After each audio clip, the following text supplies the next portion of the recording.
وعلى آله وصحبه ومن والاه. رب اشرح لي صدري ويسر لي أمري واحلل عقدة من لساني يفقه قولي.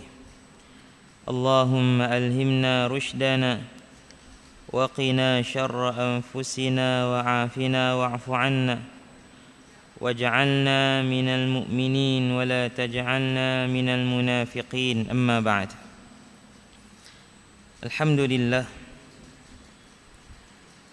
telah kita bicara tentang makna sunnah dan bid'ah daripada hadis yang ke-28 himpunan 40 hadis karangan Al-Imam An-Nawawi rahimahullahu ta'ala. An Abi Najih Al-Irbad bin Sariyah radhiyallahu anhu qala wa'azana Rasulullah sallallahu alaihi wasallam maw'izatan wajilat minha al-qulub wa dharifat minha al-uyun. Kata Abu Najih Al-Irbad bin Sariyah, satu hari Nabi sallallahu alaihi wasallam menasihati kami dengan satu nasihat yang hati kami menjadi gerun, hati kami menjadi takut, dan mata kami mengalirkan air mata. Bukan dia seorang, hampir semua, bahkan semua bergetar jiwa mereka dan mengalir air mata mereka kerana nasihat, teguran dan tunjuk ajar yang disampaikan oleh Nabi sallallahu alaihi wasallam kepada mereka. Maka tentulah apa yang Nabi lakukan pada umat ketika itu harus dilakukan oleh mereka yang menggalas kerja Nabi pada hari ini terhadap umat yang ada pada zaman mereka. Mau'izah berarti nasihat dan peringatan yang mengingatkan kita tentang pahala dan ganjaran di sebalik kebaikan yang kita lakukan, dan menggerunkan kita at-tarhib, menakut-nakutkan kita tentang akibat bahaya dan bencana terhadap perlanggaran bagi hukum-hukum Allah Subhanahu wa ta'ala. Sehinggalah supaya peringatan itu benar-benar menusuk ke dalam hati orang yang mendengar, memberi kesan kepada jiwanya, lalu tunduk jiwa-jiwa itu kepada Allah Subhanahu wa ta'ala. Maka nasihat itu perlu memenuhi beberapa syarat. Seperti yang kita sebut pada pertemuan yang lalu, nasihat itu bukan dari seorang orang yang alim semata-mata. Kita semua ni kerja kita bagi nasihat pada ruang lingkup yang kita mampu, pada audien yang ada kat kita. Cukup bagi kita sebagai da'i, pendakwah dan pemberi nasihat kepada ahli keluarga kita, kalau kita tak pandai nak bagi nasihat dekat orang lain. Dan sememangnya kita wajib memberi nasihat kepada mereka yang melakukan kemungkaran di hadapan kita. Maka untuk nasihat itu pertamanya berkesan. Kata para ulama yang membahaskan hadis ini seperti Syekh Dr. Mustafa Bura. Saya dapat panggilan daripada sahabat atau Syekh Samir yang mai hari tu dengan Syekh Ali Sabuni. Depa doa tok nak omeh Syekh ni. yang mengarang kitab atau yang mensyarahkan kitab yang kita duk baca ni, Syekh Dr. Mustafa Dib Bura, di kalangan ulama yang hebat, masya-Allah, yang masih hidup. Kalau Allah panjangkan umur dan mudahkan perjalanan dia, dia orang Syria tapi kena buang duk di Jordan. InsyaAllah kita bawa main dengan petani. Tang mana tak tahu lagi duk. Dapat kita bersua dengan dia, alhamdulillah, mendengar sendiri daripada Datuk Guru yang hebat-hebat yang masih ada ni, alhamdulillah. Semoga Allah bagi kemudahan untuk kita atur perjalanan program tersebut, insya-Allah. Dia kata pertama, syarat yang pertama sekali ialah bijak dalam memilih tajuk dan isi yang nak disampaikan kepada para pendengar. Kerana Nabi SAW apabila menyampaikan sesuatu, Nabi tak sampai benda remeh-remeh. Nabi tak cerita kira-kira nak bagi orang gelak. Walaupun unsur itu dibenarkan. Bukan kata tak boleh langsung nak buat lawak, tak boleh. Tapi jangan lawak tu 80%. Dia tak ada berhenti gelak lagi, gelak pula dah. Keluar air mata tu kerana gelak, bukan kerana riau, bukan kerana takut. Terkadang ada unsur-unsur lawak yang Nabi buat, namun sangat sedikit untuk kita cari hadis-hadis Nabi sebegitu. Namun yang lainnya adalah dalam keadaan ketegasan, serius, menyentuh perkara-perkara yang memang sedang berlaku, dalam keadaan menyampaikan tajuk itu dengan penuh keinsafan, tanpa baginda Nabi SAW meninggalkan satu ruang kecuali dipenuhi ruang tersebut, dan tanpa baginda SAW menyebabkan orang yang mendengar itu berputus asa apabila dia ada melakukan kesalahan, dan tanpa Nabi SAW membiarkan orang yang duk buat ibadah merasa selesa sehingga dia tidak lagi berasa takut. Dua-dua rasa, hak duk buat dah pun rasa kena buat lagi, hak duk buat salah pun dia rasa nak kembali kepada Allah Subhanahu wa taala. Maka hendaklah orang yang memberi nasihat itu mengingatkan mereka tentang apa yang bermanfaat kepada mereka ketika di dunia dan di akhirat. Tak boleh mata-mata memberi nasihat untuk habuan dunia saja, atau mata-mata memberi nasihat untuk habuan dia di akhirat sahaja. Kerana tentulah akan berlaku ghulu, melampau dalam sekiranya memahami bahawa hakikat untuk mencapai akhirat itu hanya perlu usaha pada jalan akhirat sahaja, dia tinggal dunia dia. Maka banyak yang akan terbiak, atau hanya menceritakan tentang kejayaan dunia, akhirat kuih kelam dia tak apa nak nampak. Dan janganlah orang yang memberi nasihat itu hanya mengajar tentang hukum-hukum dan juga hukuman-hukuman semata-mata. Kira-kira mengaji fiqh boleh, tapi lepas fiqh ada juga bab akhlaknya, hadis-hadis yang memberi nasihat. Baca tentang hukum hudud boleh, namun sebelum ditakutkan dengan hukuman, perlu ditakutkan dengan Allah terlebih dahulu. Karena orang kalau tak takut Allah, letaklah hukuman apa pun, dia tak heran. Tengok dia pebuh dalam Facebook tadi, 2 orang masuk dalam masjid, orang tengah sembahyang ni, macam berlaku sini lah. Masuk, dia pergi tarik beg orang perempuan sembahyang. 2 orang di jalan selamba, dia buat tak tahu orang nak sembahyang, subhanallah. Kira-kira masuk dalam masjid, tengah orang sembahyang ni, satu suasana yang menggerunkan lah.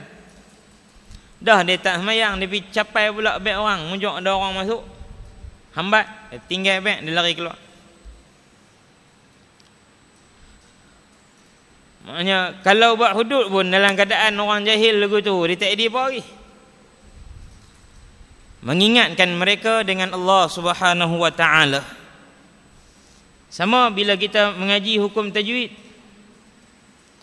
Ada orang dia suka sungguh mengaji tajwid, tak apa, sila. Segala hukum huruf tu dia hafal. Kalau kata sebut tentang hukum ba, huruf ba, oh dia boleh hafal qalqalah. Ba ni harful lisan. Mula sebut kena tutup mulut, ba. Kemudian dia iqlab, kena dengung. Bagian ulama bila dengung jangan tutup mulut rapat terus, bagi ruang sehelai retas. Bagian ulama Syam menyatakan kena rapat mim ba'di ma. Ada orang tak mau baca rapat mim ba'di ma. Oh, hafal habis. Baik, bagus, sila mengaji tajwid supaya bacaan kita elok. Apatah lagi kalau kita nak jadi imam. Memang wajib tepat apa yang kita nak baca. Segala makhraj, segala mudud, panjang pendek, dengung tak dengung, semua tu kena reti. Tapi dalam bab tu, apa yang kita duk baca tu, yang kita nak bagi sedap tu, bukan hanya sedap pada telinga, tapi dia kena sedap dekat hati dulu. Kalau hati tak sedap, dia kira nak baca habuan orang puji lah, maka akhirnya dia orang yang pertama tidak melakukan arahan apa yang dia baca. Bayangkan beli mesin basuh, ada manual dia. Dia baca manual tu, nak kena buah yang lagu mana, nak tekan nak mana, buah sabun time mana. Lepas tu dia tak mau ikut. Hang baca apa-apa? Mesin basuh tu boleh tahan lama tak? Dia kata Allah 5-6 kali guna reti ikut. Tak nak reti, lingkup cepat pada orang lain. Lingkup cepat pada orang lain. Kerana apa? Tak mau ikut petunjuk dia tu. Maka demikianlah, sesuatu yang dipelajari itu harus ada padanya sesuatu yang boleh mendidik akhlaknya. Maka bila kita belajar fiqh, jangan hanya mata-mata hukum batal sah saja. Yang ni sunat, yang ni makruh. Yang ni kalau buat kurang pahala, yang ni kalau buat sempurna. Tak lagi. Bukan mata-mata kerana yang tu je, dia kena tiun sikit. Masuk dalam bab akhlak. Sebab itu bila kita mengaji bab rukun, ramai orang tak sentuh bab khusyuk, kerana khusyuk bukan rukun. Tapi sebenarnya kerana khusyuk itulah rukun lain boleh jadi elok. Kita pulun dalam fiqh ni bab rukun je. Ada kata 13, ada kata 14, ada kata 13, ada kata 17, ada kata 18. Khilaf menyatakan tentang rukun solat pada pandangan mazhab al-Imam Syafi'i.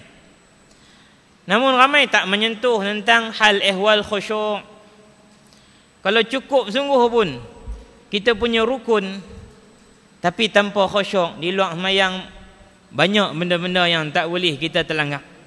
Kenapa? Didikan kerohanian kita kurang diberi perhatian. Maka ada para ulama yang menganggap salatnya masih tidak sah jika ia tak khusyuk. Kita ni kelepiak kaki, tangan merata, duk kira sah tu. Tu tahu duk kelepiak tu, mayang bergerak hingguk kata. Dia kata tak apa. Nak tanya orang yang duk hingguk ni, khusyuk ni tak ada langsung lah.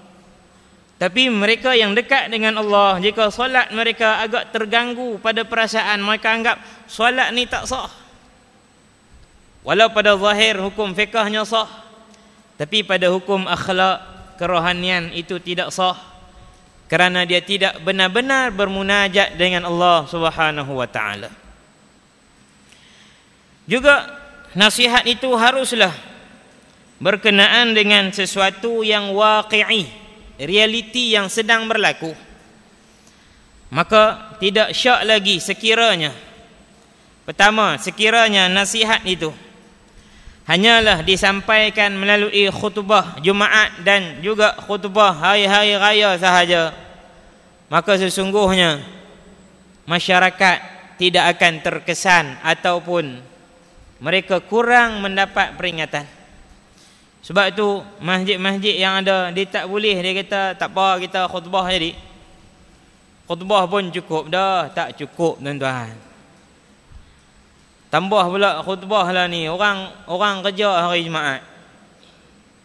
Belum kita naik mimbar, dia bisik pula.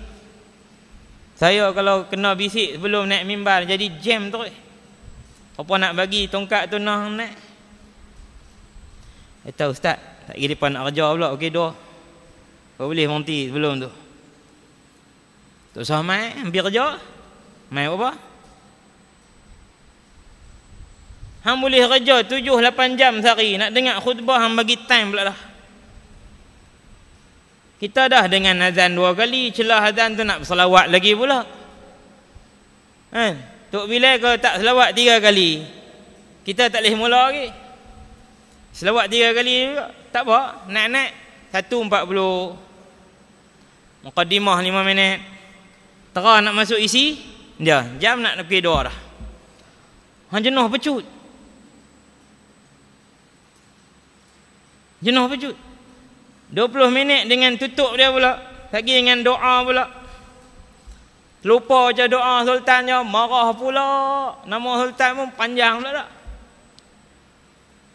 Macam-macam saya kena report sampai tu.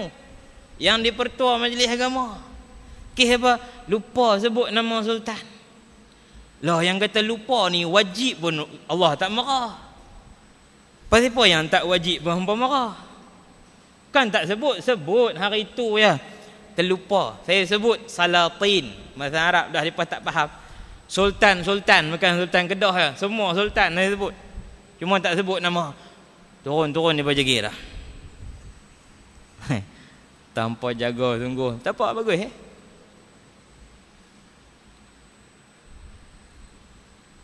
Syok dengan khutbah saja tak jadi. Baik tu ada masjid, kita buat tazkirah dulu sebelum kan. Masjid ni di Sungai Petani hampir semualah, alhamdulillah. Buat tazkirah dulu Ustaz. Hak boleh main awal tu tak main saja. Sambil dia duduk zikir, sambil duduk sandak, sambil duduk selawat pelan-pelan, sambil duduk iktikaf, ada tazkirah bang 15-20 minit. Kemudian malam-malam yang lain juga kita buat kuliah. Maka peringatan yang berulang-ulang inilah yang boleh menyebabkan suatu itu melekat dalam jiwa kita. Sebab itu kata Syekh ni, dia kata kalau orang kata cukup dengan itu, maka Nabi tidak pernah berasa cukup dengan khutbah mata-mata. Nabi memberi nasihat tanpa sempadan, tidak terhad pada mana-mana waktu dan tempat. Terkadang Nabi naik kenderaan, Nabi nasihat. Nabi duduk bersandar di pokok, Nabi bagi nasihat. Tengah berjalan pergi perang, Nabi bagi nasihat. Rahman. Kelas.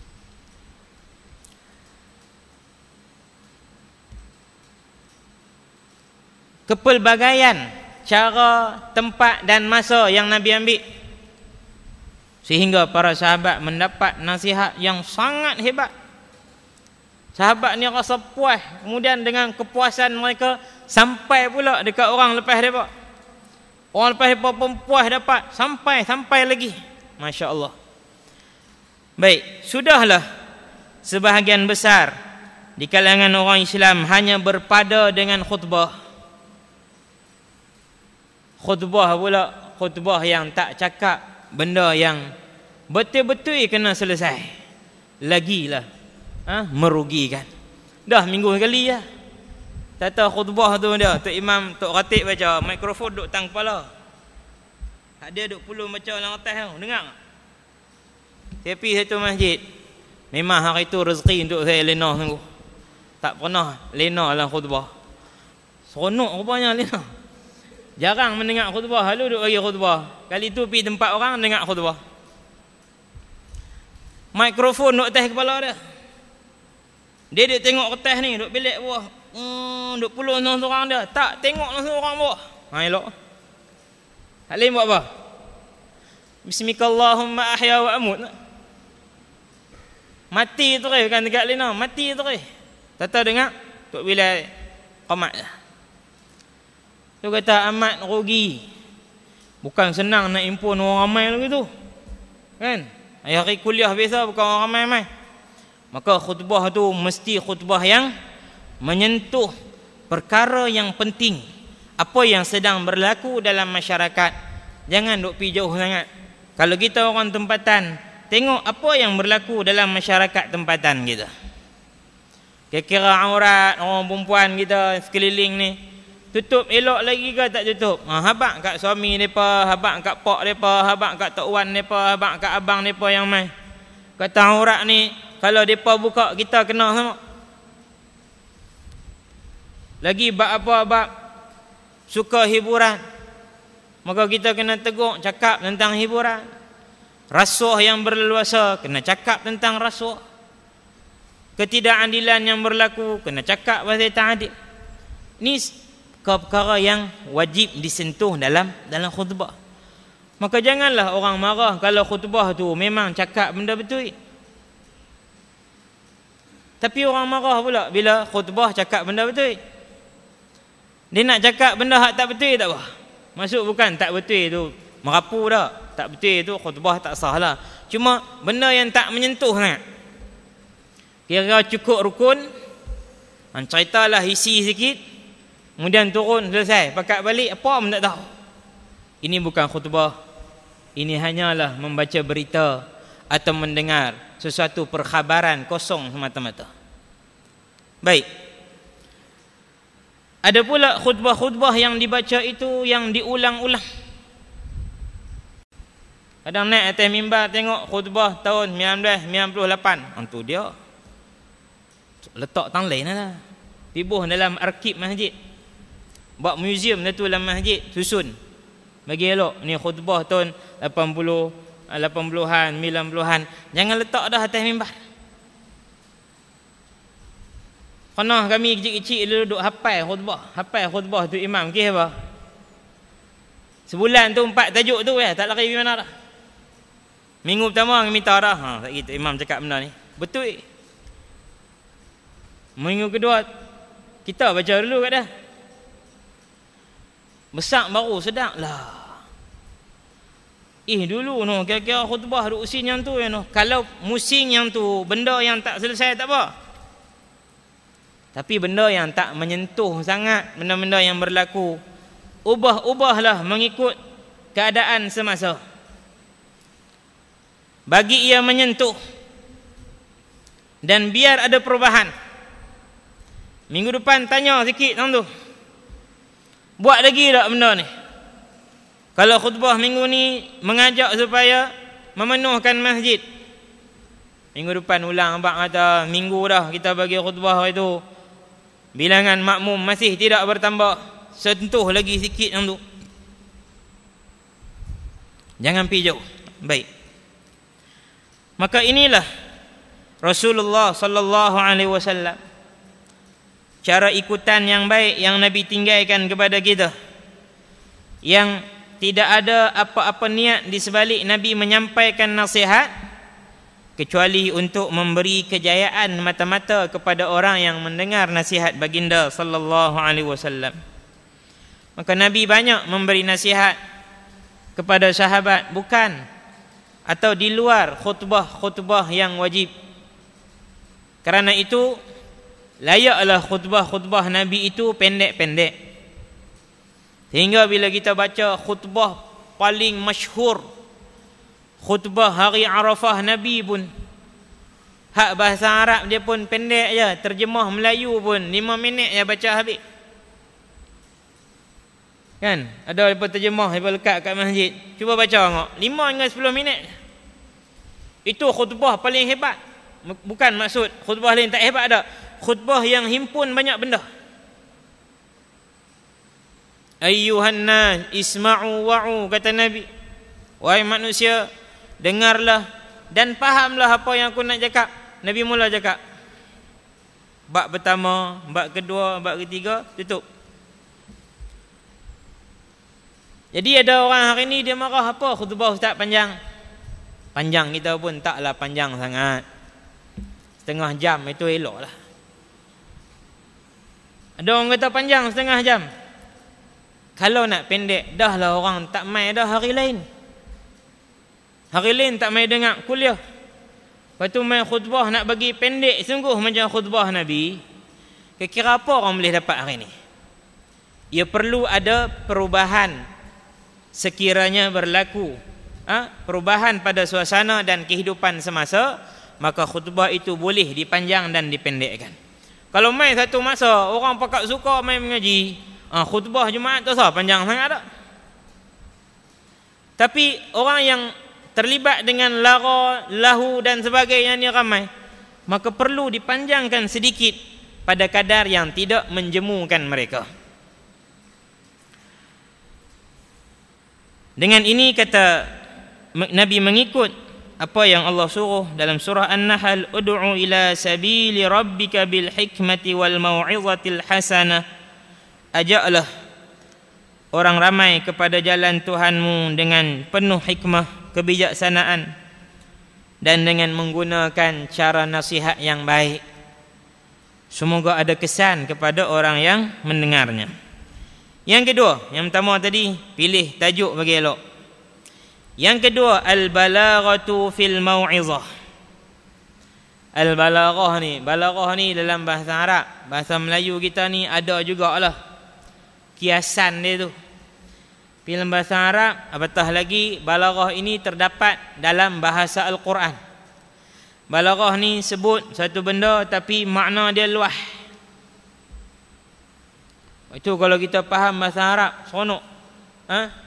Bila Nabi kata isma'u wa'u, pendek. Tapi dia punya permintaan tu, pemahaman dia luas. Dengar bagi elok, faham bagi elok apa yang nak disampaikan. Jadi ketika kita sudah memilih tajuk yang elok, maka sampai pada cara yang balaghah, maknanya dia tak melalut sangat, dia tak keluar tajuk jauh sangat. Ni buka tajuk Sabang, dia pi habis naik kereta kan, dia pi merata dia pi, takkan nak keluar jangan jauh sangat. Ni kadang keluar simpang tu, keluar pada highway tu, dia masuk kampung dah, nak patah balik teruk, berhenti sat ke RNR dia. Jangan pi jauh sangat supaya orang kekal dengan tajuk yang disampaikan. Wa'idhum wa qul lahum fi anfusihim qawlan baligha, kata Allah, dan hendaklah kamu memberi nasihat kepada mereka dan beritahulah jiwa mereka dengan kata-kata yang baligh, yakni kata-kata yang indah yang boleh menyampaikan kefahaman, mudah dihadam. Orang tak gaduh fikir banyak, tak usah duk kona merata. Orang tanya, nak pergi Taman Jati kat mana? Boleh cerita tak pergi kat mana? Masuk Taman Keladi, keluar pergi kat mana? Patah balik ikut depan apa jimat tu, keluar kat tu, boleh tak? Boleh. Sampai tak? Sampai.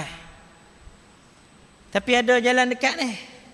Ni, cross kot taman ni je, keluar kot Shell, ambil belah kanan sampai. Baik tu Syekh tu kata, ada orang tanya, mana telinga kanan kamu? Dia ambil tangan kiri dia tunjuk. Tu ya? Tu ya? Teruk tak? Teruk. Namai kot ni, namai. Mana telinga kanan kamu? Hadha. Ni. Maknanya sampai dengan jelas. Kono kata sangat. Kadang orang yang tahu tajuk tu, dia tahu.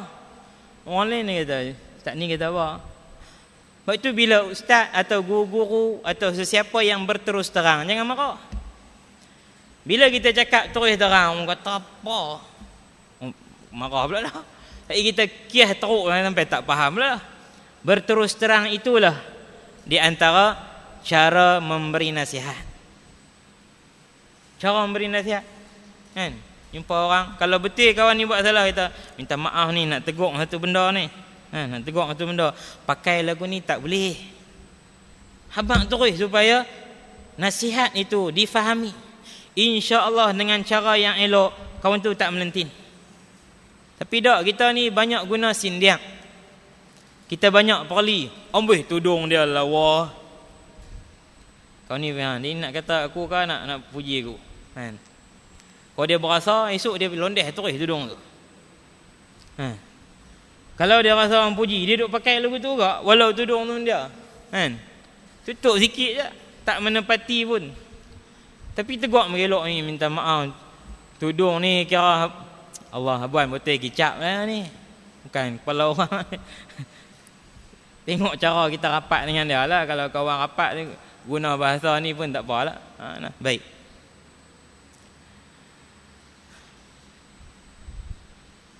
Kata para sahabat, wa'azana Rasulullah sallallahu alaihi wasallam mau'izatan balighah.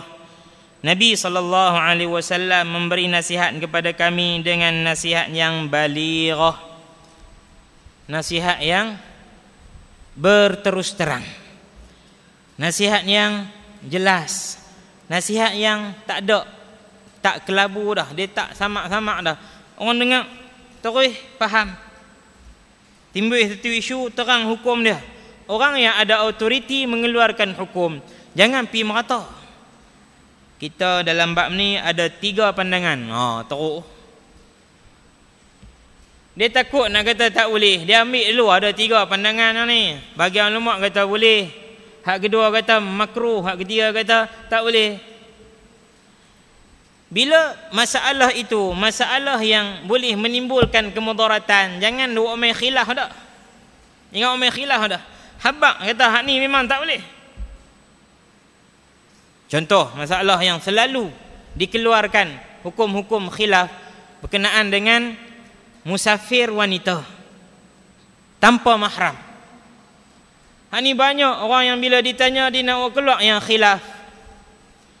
Walhal kalau kita ikut hari ini, perempuan berjalan jauh tanpa mahram ini, mudarat dia terlalu banyak. Kes rogol tuan-tuan, sehari dalam negara kita 8 kes sehari. Ada 3,000 kes yang dilaporkan pada tahun 2013.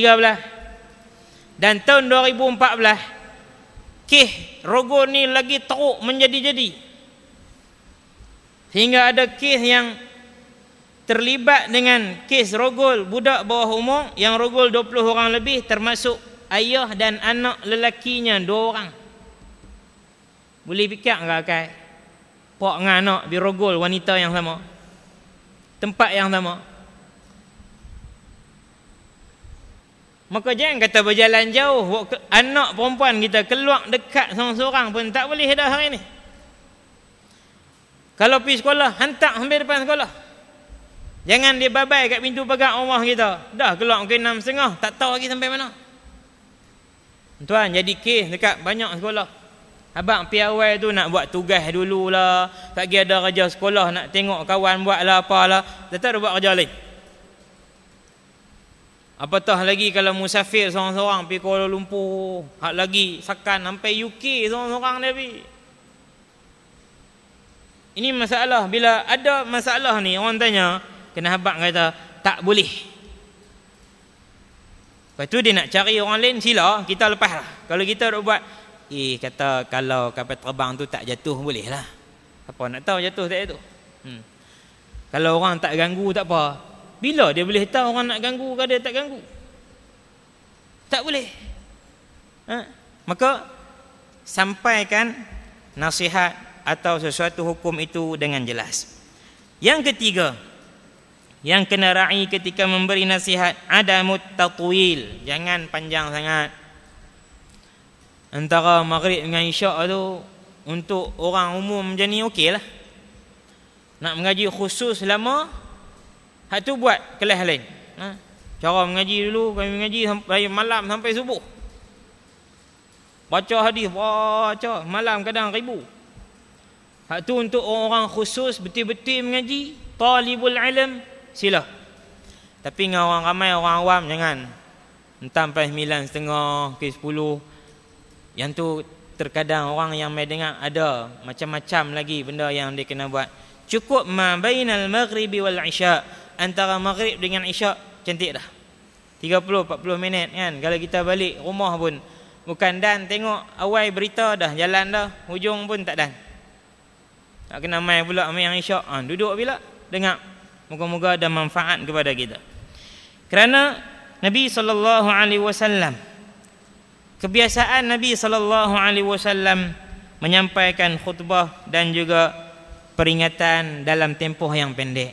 Namun pernah Nabi sampaikan nasihat panjang. Itu kita baca kan hadis yang kata sahabat, siapa yang hafal, siapa lupa. Nabi mula daripada, ada riwayat kata Nabi mula daripada lepas zuhur sampai maghrib. Nabi cakap. Ada riwayat yang kata setelah sembahyang asar Nabi pun bangun lalu menyampaikan khutbah kepada kami, nasihat, sehinggalah masuk maghrib, maknanya 2 jam lebih. Jadi ada contoh untuk panjang pun ada, contoh untuk pendek pun ada. Namun kena tengok audien kita siapa. Kalau di universiti, satu-satu masa doktor atau pensyarah masuk 3 jam. Hak tu tak apalah, memang mereka kena mengaji. Jangan duk pergi bersyarah kat pensyarah tu pula, ni Nabi bagi setengah jam ya, apa hentam 3 jam macam apa. Hak tu kena buang sekolah. Yang umum macam ni cukup pada kadar yang menjadikan mereka tidak jemu. Apatah lagi untuk mengingati peringatan yang disampaikan. Khutbah tuan-tuan, kalau kita kata hari ni saya nak sampaikan 10 perkara berkenaan dengan sabak, 10 benda. Dengar hak 10 tu, nombor 1 sampai nombor 9 hilang lah. Dia tak boleh duk kira banyak-banyak. Yang ke-10, janganlah kita. Yang ke-13, habis dah nombor 1 sampai nombor 13 tu, orang tak ingat dah. Bagi 3 cukup. Nanti time lain ambil pula. 3 syarat sabar, bagi hak lain pula. Nanti bila 8 orang jemput, bagi pula 3 hal lain. Memang nak cakap bab sabak saja pun banyak. Hadis Nabi bab sabak pun tu dia beratus. Himpun dengan kitab-kitab lain beribu hadis-hadis tentang sabak saja. Maka tak boleh nak tonyoh satu tajuk tu dalam satu masa, akhirnya semua terkeluar. Apa kita makan lah. Kalau kita makan tu kena gaya pada tahap kuantiti yang sesuai, perut tak sakit, belahak pun tak uduh sangat. Ni hentam-hentam belahak panjang, gok bagi, tak kira dah. Lepas tu Ustaz, Nabi tanda bagi perut dia cekang mamai masjid, sidai kat tiang tu, selesai masalah dia. Apa tu? Apa-apa pun kena wasatiyah, kena bersederhana. Yang keempat, mencari peluang yang sesuai dan waktu yang baik. Yang ni kena gaya agak. Kadang kita nak tegur orang, ya dia buat salah, tapi ada orang ramai, tak usah duk pergi tegur lah. Bukan nak abang kata, bukan kita kena tinggal amal makruf dak, nahi munkar dak, tapi supaya keaiban dia terjaga. Man satara musliman satarahu Allahu yaumal qiyamah. Siapa yang menutup keaiban seseorang muslim, Allah akan tutup keaiban dia di hari akhirat. Maka tidak bijak sekiranya ditegur di khalayak ramai. Karena kemungkinan teguran kita boleh menimbulkan perasaan tak seronok kat dia.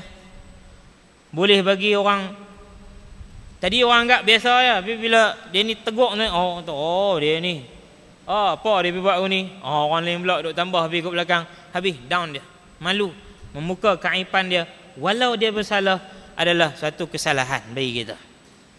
Jadi pilih kira-kira kata Imam Al-Bukhari meriwayatkan daripada Wa'il bahawa Abdullah bin Mas'ud suka memperingati kami pada hari Khamis. Hari Khamis Abdullah bin Mas'ud suka menyampaikan ceramah. Lalu seseorang berkata, "Ya Aba Abdurrahman, inna nuhibbu hadithaka wa nashtahiyahu walau wadidna annaka tuhaddithuna kulla yawm." Wahai Abu Abdurrahman, yakni Ibnu Mas'ud, kami suka dengar kamu nasihat kami, cerita tentang hadis Nabi, cerita tentang Nabi dulu macam mana. Kalaulah kamu bagi nasihat kat kami tiap-tiap hari, bukan hari Khamis saja. Kata Ibnu Mas'ud, tak ada apa yang menghalang aku untuk ceramah dekat hangpa, nasihat kat hangpa tiap-tiap hari. Namun aku bimbang kalau kamu jemu. Ustaz mana pun, sedap tara mana pun, bagi kuliah sebulan dekat dia. Tinggal haji seorang lah. Tak boleh, dia kena tukar. Kan? Saya pun duk nak abang kat haji ni, kalau sebulan saya sekali saja boleh tak haji? Haji macam dia pun rantai besar dah kat saya. Saya kata nak lari tak? Nak bagi tang lain tu lagi ada tempat minta. Bulan 2 kali. Boleh tak pergi tang lain sekali sebulan? Sebab apa? Kadang bulan 2 kali pun jemu juga orang dengar hak tu lah. Kita akan ada benda lain. Hak tu lah nak nampak. Maka dia kata, inna Rasulullah kana yatakhawwaluna bil mau'izah. Adalah Nabi SAW berselang-seli menyampaikan teguran kepada kami. Karahatas sa'amati alaina. Bimbang kalau kami jemu. Tu Nabi ra'i, masya-Allah. Kadang Nabi cerita aja pasal orang dulu.